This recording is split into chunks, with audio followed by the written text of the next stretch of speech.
trying to get the other thing to start because you all know that I have to do it manually, and it's really, really super annoying.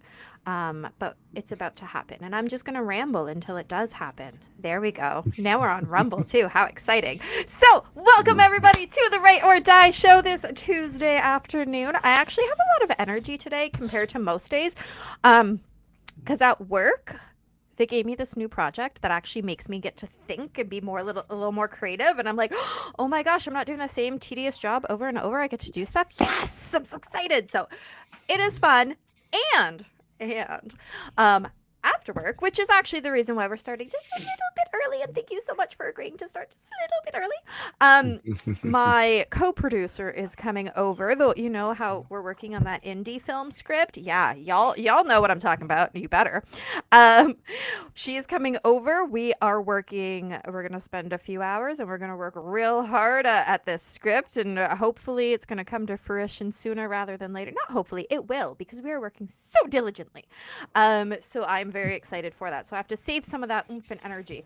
Maybe I'll go eat one of those caffeine chocolates later. They're really quite delicious. The peanut butter chocolate ones. Yummy. Anyways, I digress as always. I am your host, Randi-lee. We are here with our guest, Aaron Ryan. Hello, how are you? I'm doing well, thanks. How are you doing? I am pretty good. Like I said, I'm a little bit energized. The sun is like super sunny today too, which definitely helps. Instead of having my ring light on, I just have natural light today, and it's so lovely. Natural light's good. I like it. Right? We need more. It helps the vibes. It really does. Well, we're locked in a room all day long, so when you actually get a peep of a light, it's like, what's that? Right. You know, it's hope. You get that hope. Exactly. Where are you visiting us from? I'm visiting you from south of Seattle. So I like to say Seattle. I'm actually in the state capital of Olympia, but no one knows where that is. So you say Seattle and people go, oh, I know where that is. So there you go. I think Seattle is north of me, because I'm really, really south for Canada. So I think Seattle is north of me. You're south in Canada? Yeah. I'm the most southern part of Canada. So I would still be south of you, yeah, because Washington is south of Canada. As far as I know, I mean, that's what all the maps say, unless they're lying. No, there's certain spots. I'm gonna Google this. You tell everybody about who you are. I'm gonna Google this, and then I'm gonna interrupt you with the answer. You are talking about the dip. Got it. Okay. So if you're talking about the dip, I'm going to just freely confess, wipe the slate clean. I truthfully did not factor in the dip. So I'm going to say there's room for error. Always room for error, right? Technically, we're both right. Ooh, yeah, you are north of me, because you're real close to that Vancouver border over there. And I'm way over here by the Buffalo. So I'm way south to you. Ha! See, I needed to learn. I came here to learn. And you have been taughted. Excellent. Well, now that we have established that I am south and you are north, tell us about who you are. Oh man. Well, I'm from the north. I'm going to add that to the list now. Yeah. I do a lot of different things. I've been a lot of different things. Late for dinner is never one of them. Me but either.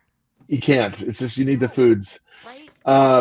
I am currently an author and a voice actor. So voice actor is what I do full time that pays the bills, kind of. At least it did. I wish I did that full time. That'd be so much fun. It used to be. It is still fun, but it's no longer lucrative because AI. Thank you. Because the SAG after a strike a few years ago, because of COVID, because of underbidding colleagues, because of lowballing clients. So that's actually what caused me to pivot. And if we're going to talk about mental health, that whole pivoting and that whole process of the erosion has been mental health related. So there you go. I just have to interrupt completely off topically. I went shopping in the States this weekend because you guys all have like the best gluten-free and different food. We have crap here. And I got this 7-Up, tropical 7-Up. It's so yummy. Did you have to go south to buy that? I did have to go south to buy that. Okay. Yeah, I had to go south. That's tropical 7-Up? Is that what that was? Yep, tropical 7-Up. Got it at your Walmart. Wow. American All Walmart. I have here is, this is just cognac, so I'm just so boring. I mean coffee. Sorry, coffee. I get them wrong. Yeah. And they both start with C, right? Yeah. Yes. Bad coping strategy. Bad. Yeah. So yeah, all right. First off, do you have any fur puppies, babies that we need to know about?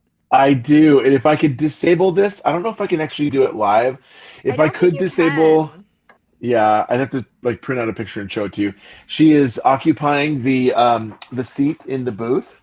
So my voiceover booth is directly behind me, right past these pictures. That we And can't see. you can't see. Macy girl is 14 and a half. Is that right? She's about 14 and a half, and she is currently occupying the seat in the booth, and she's near sleep, just this side of sleep. Oh, I love So that. And that what lab what hound kind? pointer. Oh my gosh, that's so Yep. sweet. We just lost our lab last month. It makes me Oh cry man. so much. And actually, I made these little. I gotta turn my wrist this way. I made these little gemmy thingies. You can sort of see them if I twist on my Yeah. watch, and you can't really see because of the stupid background. But anyways, that's my lab, and in that picture that you can't see that I'm showing you, anyways. That's my baby. He Wow. was 13. He was the best boy ever, and I miss him. Yeah. I've been there. We lost a lab, Chow Sharpei, 6 days prior to her fifth birthday in 2017, Oh, that's right. and Just a she had baby. lymphoma. She wasn't even 5. She had lymphoma. So we got Macy after Prim, and Macy's like exactly the same age as Prim was. So it was kind of like we lost nothing, but she is our baby girl. We love her to death. Yeah, yeah. Oh, that's so Yeah, sweet. All right, so mental health. I mean, you've brought it up. It's kind of what the show's about. Guess we should talk about probably. it. Okay. So I always just say start your story wherever, and I'm just gonna interrupt you. You know how I've been doing that. Yeah. So, I was conceived in 1972, and that's a lot of mental went right into that one right there from the start. Um, I'm not going to go back that far if that's okay, because it's Yeah, just no, like I said, you start where makes sense. yeah. Boy, mental. Current present tense. Authoring is a very mentally rough journey. So is Mm, voiceovers. I mean, being a creator is a mentally rough journey. But it is. um, I was given a phrase by a former casting agent slash voiceover entrepreneur a few years ago. Totally out of context now, but it absolutely applies now because it is so fit for every creative that's out there. Okay. And she said, and I quote, she said, someone's endorsement of you or lack thereof has very little to do with your trajectory. I loved that phrase so much. You can't even see it like your beads on your wristband. If I hold this up, it'll turn completely Oh, but you transparent. got a Oh, thing on it? yeah, it actually does show. Ah, Look at that. yeah, So I had it put into a plaque. Um, yeah. but that phrase has been so formative because this is a mental health journey. As an author, you're desperate for book sales, you're desperate for reviews, you're desperate for speaking opportunities, Yeah. you're desperate for being included in promotions. And the biggest thing, the most core fundamental thing about writing an author is you work so hard. I mean, I just published book number 50, Holy and moly, and I thought I had a lot of books. Dang. uh, I want people to like them. I want people to read them. It's not like I'm just sitting here like I'm gonna write a beautiful opus. I'm gonna spend 3 months doing it, and I want 0 people to partake of it. Like that's my goal. I want no one to enjoy this. No, we want desperately for people to like it. So it's a struggle. Like when it's Mm, crickets, it's a big struggle. yeah. So on that topic of struggle, which is meshes in perfectly with mental health, how do you deal with that when it is crickets or even worse, people giving that nasty 1-star review? And it's not the 1 star; it's the nasty words that go with it. A lot of times, Yeah, because people are hiding behind their computer. yeah. Benders. No, I don't. I don't do benders. But it is. Bad coping strategy. We do not approve. So benders are out and cognac is out. Got it. Um, oh, usually I'll go for a tropical 7 Up, but I have to go south Yeah. for those and east, actually, apparently. Yeah. Um, gosh, I have people in my life that are very encouraging, and they're, one of them is dead honest with me. He says, Aaron, here's the thing, you have no patience. Hmm. And he's cut and dry like that. He's honest, and it is the truth. But I'll go to something that I do know and that I will get affirmation from, and that's my wife and kids. I'll look back on, an image behind me is showing all these photos of books that I published, and I can draw upon that. I can simply get up and walk around the corner and go, all these books are on bookshelves ready for me to fulfill orders and send. And I get orders and I send them. I just had a great book release party on Sunday and just shipped some out on Monday. That's a lie. I shipped them out today because yesterday was Memorial Day, so there's no mail. Right. Yeah. Our holiday was last Monday. So. Yeah. No, I think I need visual reminders that you can do this.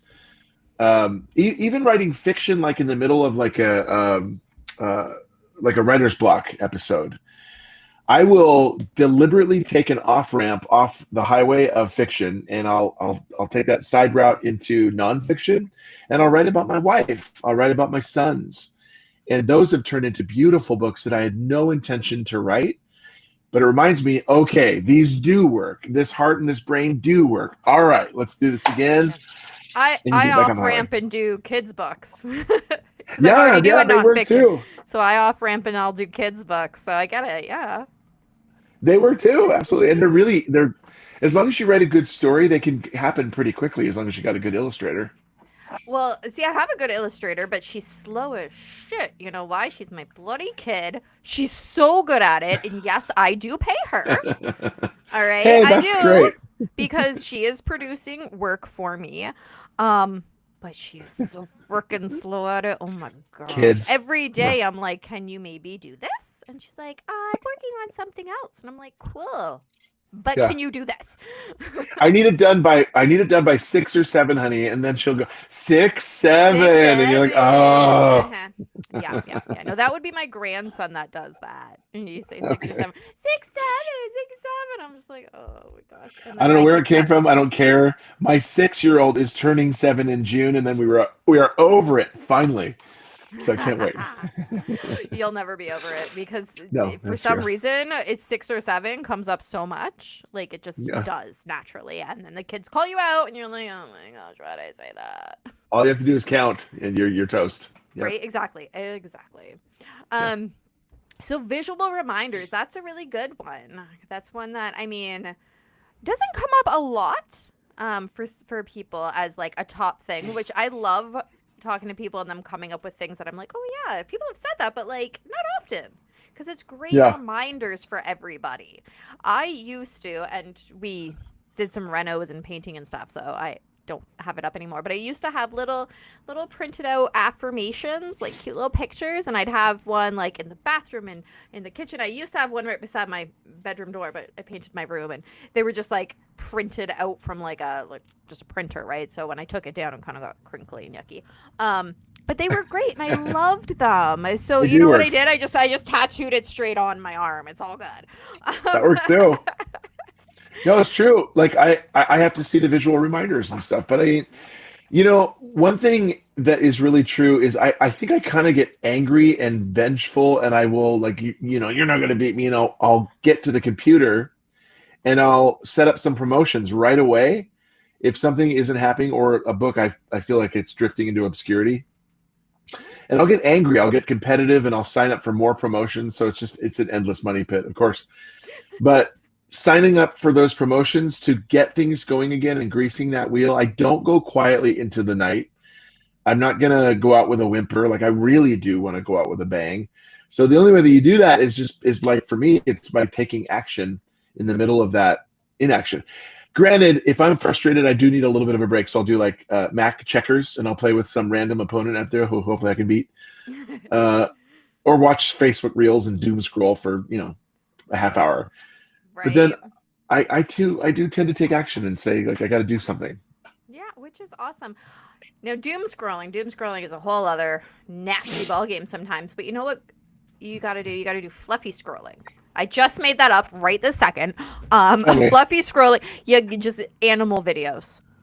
That's fluffy what it is. Scrolling. Okay. Yeah, fluffy scrolling. Just animal videos, one after the next, because they're so cute. And let's be real, animals are the best. They are.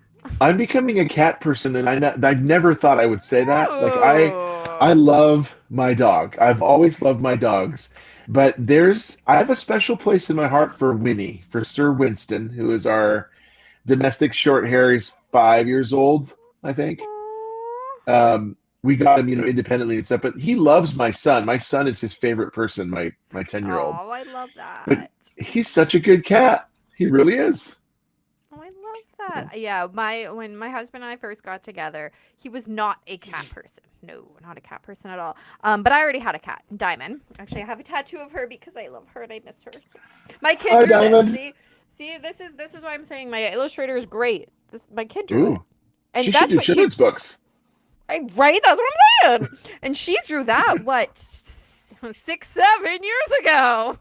Yeah, and she probably did it really quick, right? Like maybe you should not pay her. Did you pay her for that? Yes, I did.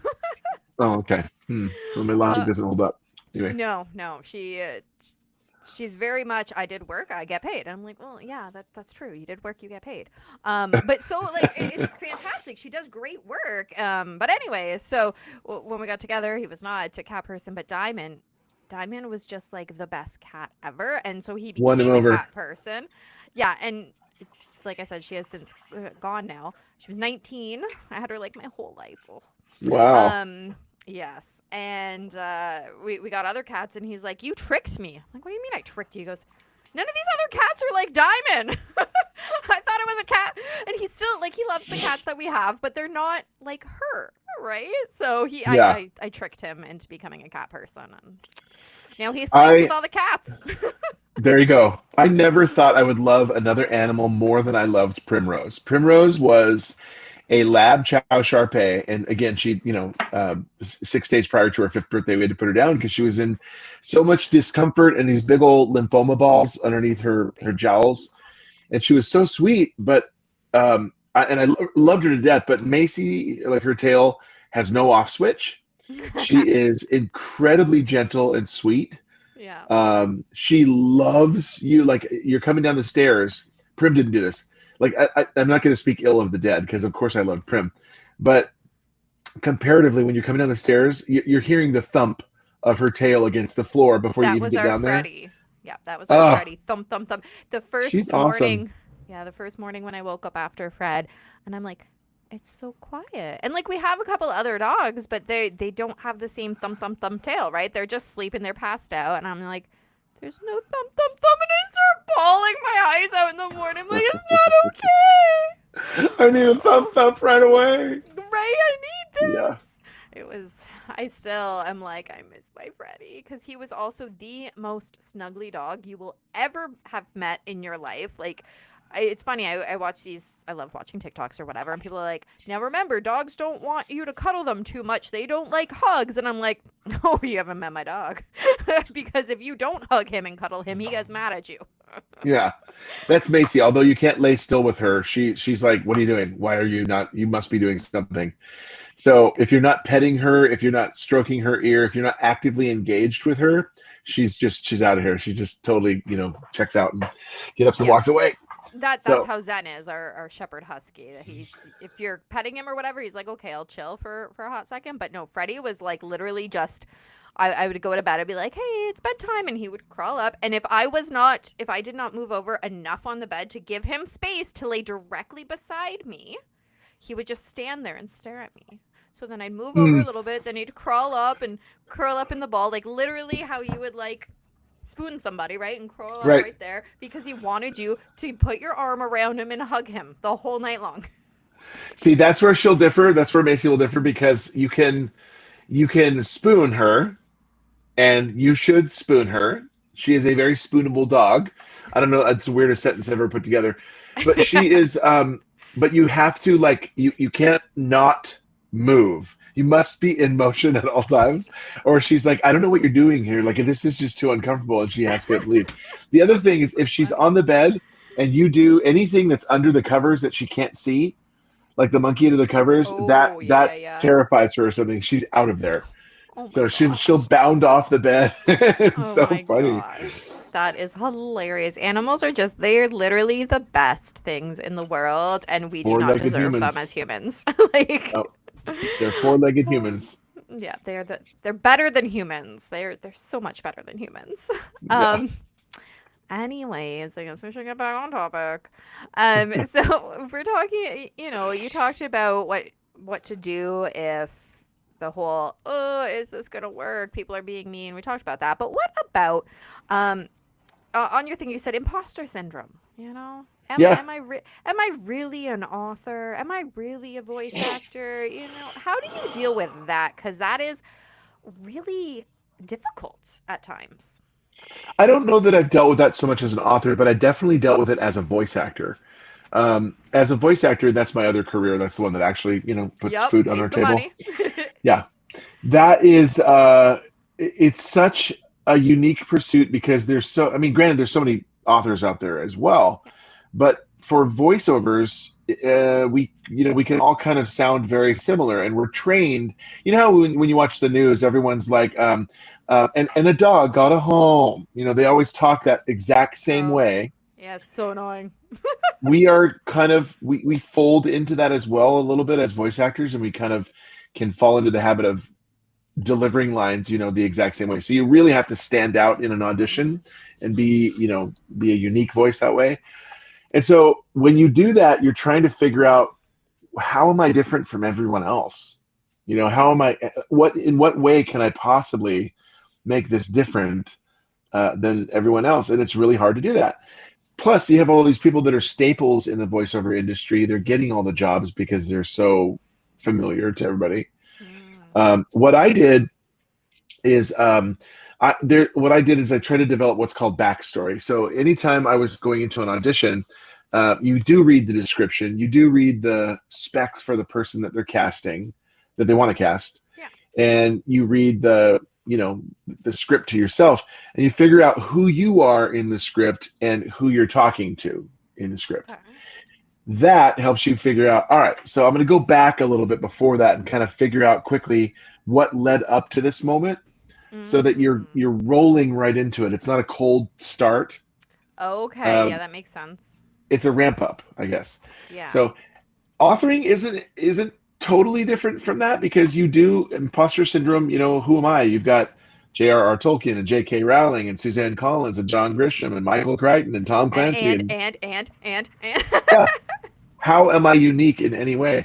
yeah. So yeah, it's a hard thing. I've always counseled fellow authors, don't try to be like Oscar Wilde said, be yourself. Everyone else is already taken. Mhm. Don't try to be the next whoever of those authors I just listed.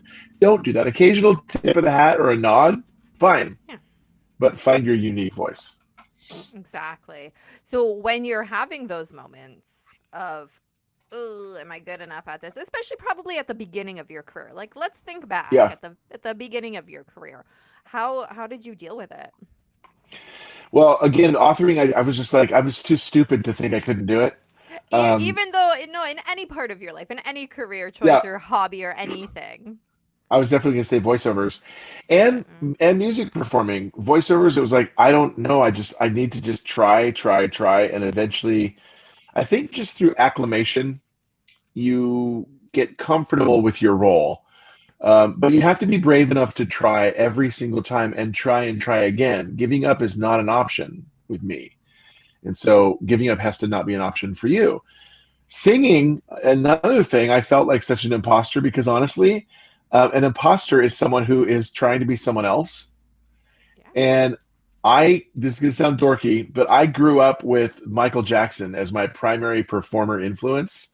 So I do Okay. not have the body or the What are you voice, talking about? or Sure you do. do you have the narrow lens on? Maybe that's what it is. I don't, but I would do the moves. Even as a rock musician on stage, I would try to do some of these moves, and people would go, "Oh my gosh, he's doing Michael. Why is he doing Michael?" And I had my bandmates going, "Dude, you can't do that. You're not him. Don't try to do that." So I really had to learn how to stop that. Keep talking. My kid is interrupting. So you just keep on going. You roll. Hello, kid. Make sure to pay her. They tell her that she doesn't I'll have to pay her do if she another ever drawing. finishes any drawings. That's the only way she gets paid. But keep telling us about some coping strategies that you use. Yeah. All right. Well, hey, everyone. Now that Randi-lee is gone, what do you think of Randi-lee?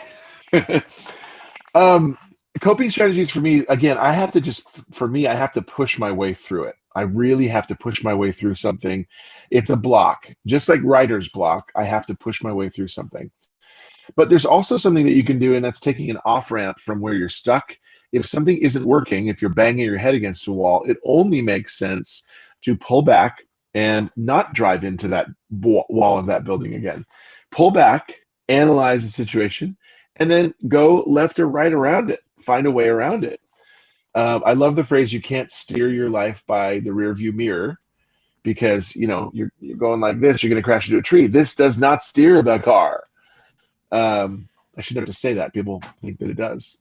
But get a clear vision for where you need to go and be willing to try. The bravery thing is huge in writer's block and imposter syndrome and analysis paralysis, where people they analyze something to death rather than like just dive into the river, for crying out loud. There's not a waterfall right there. You're not going to go over. Dive into this river. It's not a strong current. You have to try and be brave enough to try to go do it, rather than sit there and like, I don't know, forever. Gotta be brave. I mean, easier said than done, of course. Yeah. Yeah. Apparently there's drama going on with her girlfriend. There's drama, so. Oh, life wouldn't be interesting if there wasn't. Yeah. I do not miss being young-ish like that again. I'm very contented my not old age, because I'm not quite there yet. Yeah. My husband likes to keep going middle age. I'm like, not yet. I'm not in the middle yet. Yeah, back off, bub. Right? And I'm like, you're older than I am. Only by like 3 months, but it's still older. Yeah. Yeah. Hold that over his head for sure. Oh, I totally do. So what would be your piece of wisdom for someone who is stuck because somebody said, I don't know if you can really do that, and so now they're stuck and they're not sure if they can really do that? What's your piece of wisdom? Well, that phrase again is someone's endorsement of you, or lack thereof, has very little to do with your trajectory. I don't know if I shared that this morning, or did I share that already in this one? You did, and I loved it, and do it again and again. Okay. Yeah, I did a podcast interview earlier this morning. So a former casting agent gave me that phrase, someone's endorsement of you or lack thereof has very little to do with your trajectory. So, like, as an author, I want people to buy my books. I want them to leave positive reviews. I want to get, invited to speak places. I want them to share these books with other people, and those aren't going to come in a flood. They might, but it's not likely. You have to constantly push. And so if you're stuck there, like, what am I even doing? Or when is this actually going to work? I should just give up. Really, I thought that too. I've totally thought that too, because I'm very impatient. But if it's worth it to you, if the dream is bigger than the frustration, you have to keep pushing onward, and let the lack of affirmation and lack of endorsement, or lack of perceived affirmation and endorsement, roll off the duck's back, because your trajectory, whether they approve of you or not, is onward. As a creative, as an author, as a poet, as a dancer, as a singer, your trajectory is forward regardless. So, and it's easier said than done, man. It really is. But I'm like, you cannot, there's nothing that anybody can say to convince me that my calling is not to be an author. No one could convince me otherwise. Yeah. Well, actually, I will. No, I'm just kidding. I'm just being. Here comes Randy. Dang it. I was so close to being convinced. Right? I know, I'm so convincing. Yeah. Exactly. It's funny. So I've talked to lots and lots of people. We're getting so close to our 300th episode. 5 years. Did you know 5 years of this show? What? And there's definitely been days that I'm like, is this even making an impact? Does this matter? And actually, last week I got an email from a random viewer, so thank you, random person, who said, this is what's going on or whatever, and thanks for what you do. And I was like, holy moly, dang, it's doing something, right? And so I Yeah. replied and said, oh my gosh, you know what, it actually means a lot to me that you reached out, because yeah, there's definitely days that I'm like, is this even worth it? Yeah. Because no, it doesn't pay the bills. It's probably going to be a long time away from paying the bills, if it ever does, but I love doing it. It's important Yeah. messaging. Like you were saying, it's my calling, right? No one can Right. convince me otherwise. It'd be great if my calling equaled money to pay bills, but it doesn't right now. Um, but it is my calling for sure. And so when I get those little bits of affirmation, even though they don't mean my trajectory, it does help. And, you know, it is a nice little confidence boost here and there. Yeah. I think was it Jim Rohn? I do the occasional audiobook. I hate narrating audiobooks as a voice actor. They take way too long and pay way too little. But there's one guy who is a French author, and he's like a Tony Robbins, like a French Tony Oh, Robbins. okay. His name is Thibaut Meurice, and he quotes Jim Rohn frequently. So that's why I think this quote from him is from Jim. But that quote says, "Success is not an event; it is a journey." So many people are obsessed with like, oh, I'm going to make it. I'm going to have my breakthrough moment, and I'm going to finally arrive, and those kind of success Yeah. isms, and they don't really exist. It's like success is little bits of constantly failing forward. That's Yeah. that's what it is, and sticking to it and stuff. But um, like, yeah, I'm going to be I'm going to be like a 30-year overnight success story, right? Exactly. I like it. I like it. That's what I'm going to be. I agree. Me too. Yeah. Um. All right. So on to the shamelessly self-promoting yourself. Um. Ugh, I always stop that. I want to give the floor to you. I know you said that you just recently had another book drop, which is very exciting. So tell us, what do we need to know to follow to get? Because we're like, hey, this is a cool dude. We just listened to him talk for the last half hour. Especially he's got dogs, so obviously he's Mm. cool. What should we be looking for? Well, so there's a huge smattering of books behind me, and like you can look at it and go, I see aliens, I see dystopian, I see rings, I see Santa, I see kids books, I see fire. Like it's all over the map, and I like that because you need to like adapt and overcome. But the latest one that I added to my repertoire is an overtly horror novel called Blood Echoes, and I can't see where I am in the picture. It's either over here or over here on the end. But it is like I've written children's books, literary criticism, historical fiction, dystopian, post-apocalyptic, Christian Wow. dystopian, alien invasion, business guides, poetry, kids picture books. I don't know if I said that, but nothing overtly horror. And so this is silly, but so cool. My wife got me the best Christmas gift, which is a daily flip dad joke calendar. Oh, I Right? love those. I love dad jokes. Yeah, Want to hear my favorite joke? Okay. I This want to is a hear dad it. joke. Tell me. Why can't a T-Rex clap? I think I should know this. Why? Cuz dead. Because it's dead. Nice. That sounds. Brian Regan, comedian, had a joke like that. Like, why? Anyway, it's something like that because they're all dead. Dinosaurs. It was a joke about dinosaurs I love it so because they're all much. dead. That's a very good one. So this is one of my favorites. Is why do what kind of a poultry does arithmetic? I don't know. A mathma chicken. I was doing it the wrong way in my head. I'm like, chicken math? No, chicken math. Yeah, they're so good. They're so good. But get this, one of those was literally this line. Uh, um, Twins always finish each other's sentences, even in prison. Get it? And I was like, that's really good. I was like, that's a great book synopsis. So I wrote a book called Blood Echoes, and I changed it a little bit. Twins always finish each other's sentences, especially in prison. But it turned into I wanted to write a horror novel a la Stephen King, and I'm really pleased with it. It turned out well. So that one just dropped last Monday, not yesterday, but last Monday, and that was my birthday. And so, Oh, happy belated. yeah, thank you. It was a good birthday present. So that one's out. Blood Echoes. That's and a whole smattering of awesome. others. Yes. Yeah. So where do people buy Blood Echoes and the smattering of others? They can buy the smatterings either directly through me, which is much preferred, at authoraaronryan.com. And or you can go to Kindle and you can or Audible and you can buy them there, and they pay us this much. But if you go to me, I get this much. And I can sign them, which is the luxury, because someday that signature is going to be worth 5 cents. You really want to act now. Well, I mean, maybe Um, even 10, with inflation, maybe. right? I mean, if we're Maybe. still over there in the Gulf fighting wars, then I don't know about that. Yeah.